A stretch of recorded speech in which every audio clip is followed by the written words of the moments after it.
कल्पना कीजिए, एक ऐसा बालक जिसने छोटी सी उम्र में ही वेदों का ज्ञान प्राप्त कर लिया, जिसने पूरे भारत की यात्रा करके सनातन धर्म को एक नई दिशा दी और जिसने मात्र 32 वर्ष की आयु में ऐसा कार्य कर दिखाया जिसे करने में कई जन्म लग जाते हैं। वह कोई साधारण मनुष्य नहीं थे, वह थे जगत गुरु आदि शंकराचार्य। कहा जाता है कि जब धर्म और ज्ञान का प्रकाश धीरे धीरे कम होने लगा था, तब भगवान शिव की कृपा से एक ऐसे महान आत्मा का जन्म हुआ जिसने पूरे भारत को अद्वैत ज्ञान का संदेश दिया। लेकिन प्रश्न यह है कि आखिर कौन थे आदि शंकराचार्य? इतनी छोटी आयु में उन्होंने ऐसा क्या कर दिया कि हजारों वर्षों बाद भी उनका नाम श्रद्धा और सम्मान से लिया जाता है? और आखिर 32 वर्ष की आयु में उनका शरीर भले ही समाप्त हुआ, लेकिन उनका ज्ञान आज भी अमर कैसे है? आइए जानते हैं एक ऐसी दिव्य कथा जो हर व्यक्ति को जीवन का वास्तविक अर्थ समझाती है। बहुत समय पहले भारत भूमि पर जब धार्मिक विचारों में मतभेद बढ़ने लगे थे और लोग वेदों के वास्तविक अर्थ से दूर होते जा रहे थे, तब केरल के एक छोटे से गांव कालडी में एक धर्मपरायण दंपत्ति रहते थे। उनका नाम था शिवगुरु और आर्यांबा। दोनों भगवान शिव के परम भक्त थे। उनका जीवन भक्ति और साधना में बीतता था, लेकिन उनके जीवन में एक दुख था। उनके कोई संतान नहीं थी। उन्होंने भगवान शिव से प्रार्थना की। कहा जाता है कि उनकी कठोर तपस्या से प्रसन्न होकर भगवान शिव ने उन्हें दर्शन दिए और कहा, तुम्हारे घर एक दिव्य आत्मा जन्म लेगी जो संसार में ज्ञान का प्रकाश फैलाएगी। कुछ समय बाद उनके घर एक बालक का जन्म हुआ। उस बालक का नाम रखा गया शंकर। बचपन से ही शंकर साधारण बच्चों से बिल्कुल अलग थे। जहां दूसरे बच्चे खेल कूद में समय बिताते थे, वहीं शंकर वेदों और शास्त्रों को समझने में रुचि रखते थे। कहा जाता है कि मात्र कुछ वर्षों की आयु में ही उन्होंने वेदों का अध्ययन कर लिया था। उनकी स्मरण शक्ति इतनी अद्भुत थी कि जो कुछ भी एक बार सुन लेते, उसे हमेशा के लिए याद कर लेते। उनकी माता आर्यांबा उन्हें बहुत प्रेम करती थीं। वह चाहती थीं कि उनका पुत्र बड़ा होकर गृहस्थ जीवन अपनाए और परिवार का सहारा बने। लेकिन बालक शंकर के मन में कुछ और ही था। उनका हृदय संसार की मोह माया से दूर होकर सत्य की खोज में लग चुका था। वह जानना चाहते थे, मैं कौन हूं? इस संसार का वास्तविक सत्य क्या है? और परमात्मा से मेरा संबंध क्या है? यही प्रश्न आगे चलकर उन्हें महान सन्यासी बनाने वाले थे। एक दिन बालक शंकर ने अपनी माता से सन्यास लेने की इच्छा प्रकट की। माता के लिए यह सुनना बहुत कठिन था। जिस पुत्र को उन्होंने वर्षों की प्रार्थना के बाद पाया था, उसे स्वयं से दूर भेजना उनके लिए असंभव था। लेकिन शंकर जानते थे कि उनका जन्म किसी बड़े उद्देश्य के लिए हुआ है। उनका लक्ष्य केवल अपना जीवन बदलना नहीं था, बल्कि पूरे मानव समाज को ज्ञान का मार्ग दिखाना था। यहीं से शुरू होती है एक ऐसी यात्रा जिसने एक छोटे से बालक को बना दिया जगत गुरु आदि शंकराचार्य। लेकिन उनकी यह यात्रा इतनी आसान नहीं थी। आगे उन्होंने किस प्रकार अपने गुरु को खोजा, कैसे उन्होंने अद्वैत वेदांत का ज्ञान प्राप्त किया और कैसे एक युवा सन्यासी ने पूरे भारत को एक सूत्र में बांध दिया। बालक शंकर के मन में सन्यास लेने की इच्छा दिन प्रतिदिन प्रबल होती जा रही थी। वह समझ चुके थे कि उनका जीवन केवल परिवार तक सीमित रहने के लिए नहीं है, लेकिन उनकी माता आर्यांबा अपने इकलौते पुत्र को स्वयं से दूर नहीं करना चाहती थीं। एक दिन की बात है, जब शंकर अपनी माता के साथ नदी में स्नान करने गए। लोक कथाओं में वर्णन मिलता है कि उसी समय एक ऐसी घटना घटी जिसने उनके जीवन की दिशा बदल दी। कहा जाता है कि नदी में स्नान करते समय एक मगरमच्छ ने शंकर का पैर पकड़ लिया। शंकर ने अपनी माता से कहा, माँ, यदि आप मुझे संन्यास लेने की अनुमति दे देंगी तो शायद मेरा जीवन बच जाएगा। माँ के लिए यह क्षण बहुत कठिन था। एक ओर पुत्र का जीवन था और दूसरी ओर पुत्र को हमेशा के लिए दूर भेजने का दुख। अंततः माता ने भारी मन से उन्हें संन्यास लेने की अनुमति दे दी और जैसे ही अनुमति मिली, शंकर मुक्त हो गए। इस घटना के बाद उन्होंने अपनी माता से वचन लिया कि वह जीवन के अंतिम समय में उनके पास अवश्य लौटेंगे और उनका अंतिम संस्कार स्वयं करेंगे। अब शुरू हुई एक महान यात्रा। छोटी सी उम्र में शंकर अपने घर से निकल पड़े।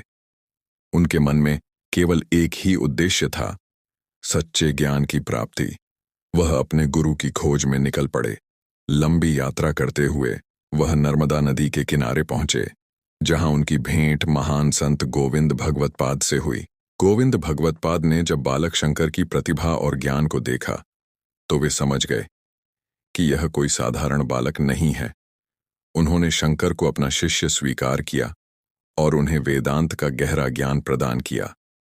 गुरु के मार्गदर्शन में शंकर ने आत्मा, ब्रह्म और संसार के वास्तविक स्वरूप को समझा। उन्होंने जाना कि यह पूरा संसार एक ही परम सत्य से जुड़ा हुआ है। आत्मा और परमात्मा अलग नहीं है। यही ज्ञान आगे चलकर अद्वैत वेदांत के रूप में प्रसिद्ध हुआ। गुरु से शिक्षा प्राप्त करने के बाद आदि शंकराचार्य ने ज्ञान के प्रचार का संकल्प लिया। उस समय भारत के अलग अलग क्षेत्रों में धर्म और दर्शन को लेकर कई मतभेद थे। लोगों में भ्रम था कि जीवन का वास्तविक उद्देश्य क्या है। शंकराचार्य ने अपने ज्ञान और तर्क के माध्यम से लोगों को समझाया कि ईश्वर एक है और हर जीव में उसी परमात्मा का अंश विद्यमान है। उन्होंने केवल उपदेश ही नहीं दिए, बल्कि पूरे भारत की यात्रा करने का निर्णय लिया। सोचिए, एक युवा सन्यासी जिसके पास न कोई सेना थी, न कोई धन संपत्ति, लेकिन उसके पास था असीम ज्ञान और सत्य का विश्वास। वह पैदल ही भारत के विभिन्न क्षेत्रों में गए और विद्वानों से शास्त्रार्थ किए। जहां भी गए वहां लोगों को ज्ञान, भक्ति और धर्म का सही मार्ग दिखाया। आदि शंकराचार्य ने कई महान ग्रंथों की रचना की। उन्होंने उपनिषदों, भगवद गीता और ब्रह्मसूत्रों पर भाष्य लिखे ताकि आने वाली पीढ़ियां सनातन ज्ञान को समझ सकें।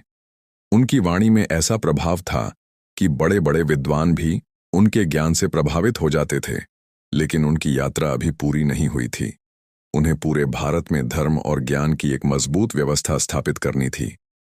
इसी उद्देश्य से उन्होंने 4 दिशाओं में 4 प्रमुख मठों की स्थापना की, जो आज भी ज्ञान और परंपरा के केंद्र माने जाते हैं। लेकिन इन महान कार्यों के पीछे उन्हें कई कठिनाइयों का सामना भी करना पड़ा। कई विद्वानों ने उनकी परीक्षा ली, कई लोगों ने उनके विचारों का विरोध किया, लेकिन शंकराचार्य अपने ज्ञान और धैर्य से आगे बढ़ते रहे। आखिर कैसे उन्होंने पूरे भारत में अपनी विचारधारा स्थापित की? कैसे एक युवा सन्यासी बने जगत गुरु आदि शंकराचार्य? और क्यों कहा जाता है कि केवल 32 वर्ष का जीवन जीकर भी वह हजारों वर्षों के लिए अमर हो गए? गुरु गोविंद भगवत्पाद से शिक्षा प्राप्त करने के बाद आदि शंकराचार्य ने अपने जीवन का उद्देश्य निश्चित कर लिया था। वह समझ चुके थे कि केवल स्वयं ज्ञान प्राप्त करना पर्याप्त नहीं है, बल्कि उस ज्ञान को समाज तक पहुंचाना भी आवश्यक है। उस समय भारत में अलग अलग विचारधाराएं प्रचलित थीं। कई लोग कर्मकांड को ही धर्म का अंतिम सत्य मानते थे, तो कई लोग जीवन के वास्तविक उद्देश्य को भूल चुके थे। आदि शंकराचार्य ने लोगों को समझाया कि धर्म केवल बाहरी आडंबर नहीं है, बल्कि अपने भीतर के सत्य को पहचानना है। उन्होंने कहा कि मनुष्य का वास्तविक स्वरूप शरीर नहीं, बल्कि वह चेतना है जो सभी में विद्यमान है। आदि शंकराचार्य ने पूरे भारत की यात्रा प्रारंभ की। वह हिमालय से लेकर दक्षिण भारत तक गए। हर स्थान पर उन्होंने विद्वानों से चर्चा की और लोगों को वेदों का वास्तविक अर्थ समझाया। उनकी वाणी में इतनी शक्ति थी कि बड़े बड़े विद्वान भी उनके तर्कों के सामने प्रभावित हो जाते थे। इसी यात्रा के दौरान उनकी भेंट महान विद्वान मंडन मिश्र से हुई। मंडन मिश्र कर्मकांड और मीमांसा दर्शन के बहुत बड़े ज्ञाता थे। दोनों के बीच शास्त्रार्थ हुआ। कहा जाता है कि यह शास्त्रार्थ कई दिनों तक चला। दोनों पक्षों ने अपने अपने विचार रखे। इस शास्त्रार्थ को देखने के लिए अनेक विद्वान एकत्रित हुए। मंडन मिश्र की पत्नी उभय भारतीय भी इस शास्त्रार्थ की निर्णायक बनी, क्योंकि वह स्वयं महान विदुषी थीं। अंत में मंडन मिश्र ने आदि शंकराचार्य के ज्ञान को स्वीकार किया और उनके शिष्य बन गए। बाद में यही मंडन मिश्र सुरेश्वराचार्य के नाम से प्रसिद्ध हुए। आदि शंकराचार्य केवल ज्ञान का प्रचार नहीं कर रहे थे, बल्कि वह भारत की आध्यात्मिक एकता को मजबूत कर रहे थे। उन्होंने 4 दिशाओं में 4 प्रमुख मठों की स्थापना की। उत्तर में ज्योतिर्मठ, दक्षिण में श्रृंगेरी मठ, पूर्व में गोवर्धन मठ और पश्चिम में शारदा मठ।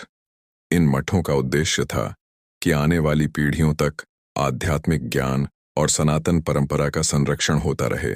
आदि शंकराचार्य की भक्ति भी उतनी ही गहरी थी जितना उनका ज्ञान। उन्होंने भगवान शिव, भगवान विष्णु, माता शक्ति और अन्य देवी देवताओं की स्तुति में अनेक रचनाएं की। उनकी रचनाओं में ज्ञान और भक्ति का अद्भुत संगम दिखाई देता है।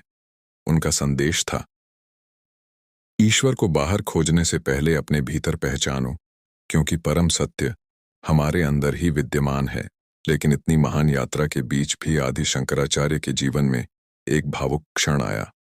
उन्हें अपनी माता आर्यांबा को दिया हुआ वचन याद था।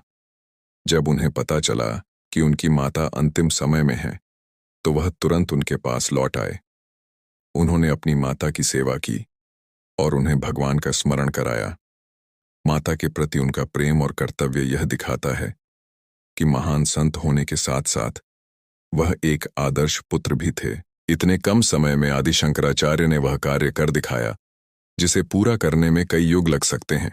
उन्होंने धर्म, ज्ञान और आध्यात्मिकता को एक नई दिशा दी, लेकिन उनके जीवन का अंतिम अध्याय अब भी बाकी था, क्योंकि केवल 32 वर्ष की आयु में उन्होंने अपने शरीर को त्याग दिया। लेकिन उनका ज्ञान आज भी जीवित है। आखिर अपने अंतिम समय में आदि शंकराचार्य ने क्या संदेश दिया? उनकी अंतिम यात्रा कैसे हुई और क्यों आज भी करोड़ों लोग उन्हें जगत गुरु के रूप में पूजते हैं? अपनी अंतिम यात्रा के समय तक आदि शंकराचार्य पूरे भारत में ज्ञान का प्रकाश फैला चुके थे। उन्होंने लोगों को समझाया कि मनुष्य केवल यह शरीर नहीं है, बल्कि उसके भीतर एक दिव्य चेतना है। उनका सबसे बड़ा संदेश था, माँ ब्रह्म सत्य है और आत्मा उसी परम सत्य का स्वरूप है।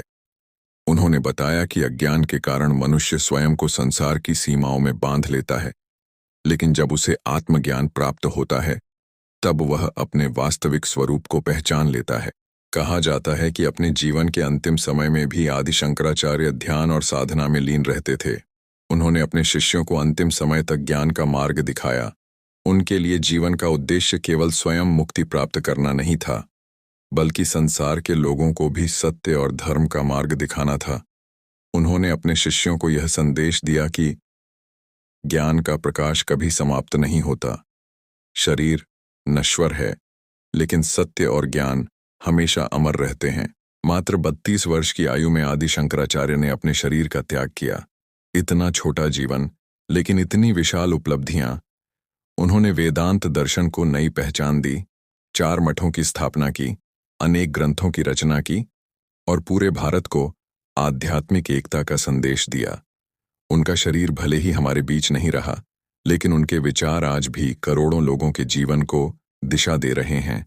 यही कारण है कि कहा जाता है, योपा महापुरुषों की आयु नहीं, उनके कार्य उनकी महानता को बताते हैं। आदि शंकराचार्य हमें सिखाते हैं कि जीवन केवल सुख सुविधाओं के लिए नहीं है।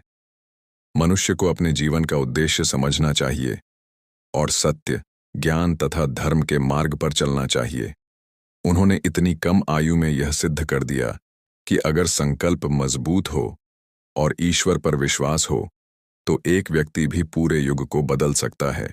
आज भी जब हम आदि शंकराचार्य का नाम लेते हैं, तो केवल एक संत को याद नहीं करते, बल्कि उस महान आत्मा को नमन करते हैं जिसने भारत की आध्यात्मिक चेतना को जागृत किया। एक बालक से जगत गुरु बनने तक की उनकी यात्रा हमें यह संदेश देती है, अपने भीतर के ज्ञान को पहचानो, क्योंकि वही ज्ञान तुम्हें परम सत्य तक पहुंचाने का मार्ग है। आदि शंकराचार्य का जीवन हमें हमेशा प्रेरणा देता रहेगा।